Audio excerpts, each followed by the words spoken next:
by Steelworld Records.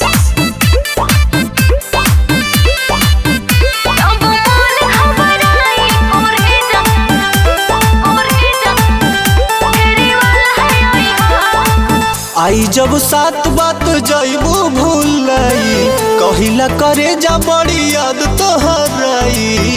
ए सुना ना का बोला? आई जब सात बात जइबू भूलाई कहिला करे जा बड़ी याद तोहराई। अच्छा कोनो नया फार्मूला बतैले जाई हा। अच्छा तो सुना, कली तोहरो ख्याल हम पूछत रहब हाल जब मन घबराई करे जा तो बन के फेरी वाला है हा, तो बन के फेरी वाला है हा। जब मन घबराई करे जा तो बन के फेरी वाला है हा, तो बन के फेरी वाला है हा।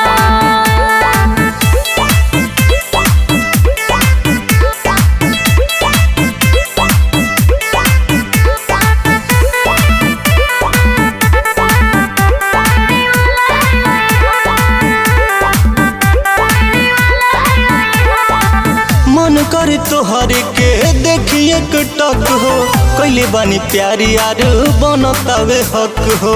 हाँ वो तो है बा बनतावे हक ए ले ले जमाई से के बारे पलक हो मिली हो ऐसे के हो करे नहीं शक हो बुझला।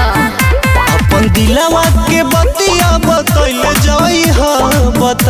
जाई हा।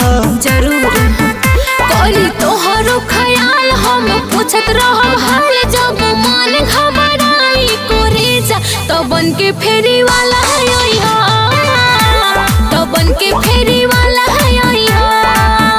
जब मन घबराई करे जा तो बन के फेरी वाला है हा, तो बन के फेरी वाला है हा। फेरी वाला है हा, फेरी वाला है हा।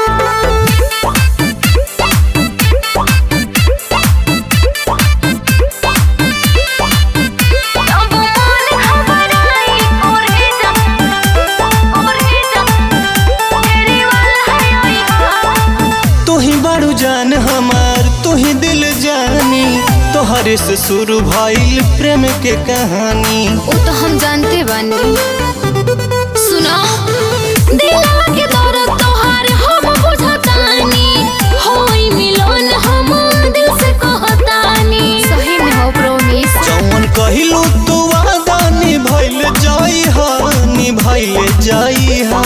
दिल से निभाई कली तोहरो ख्याल हम पूछत रहब हाल जब मन घबराई करे जा तो बन के फेरी वाला है हा, तो बन के फेरी वाला है हा। जब मन घबराई करे जा तो बन के फेरी वाला है हा, तो बन के फेरी वाला है हा।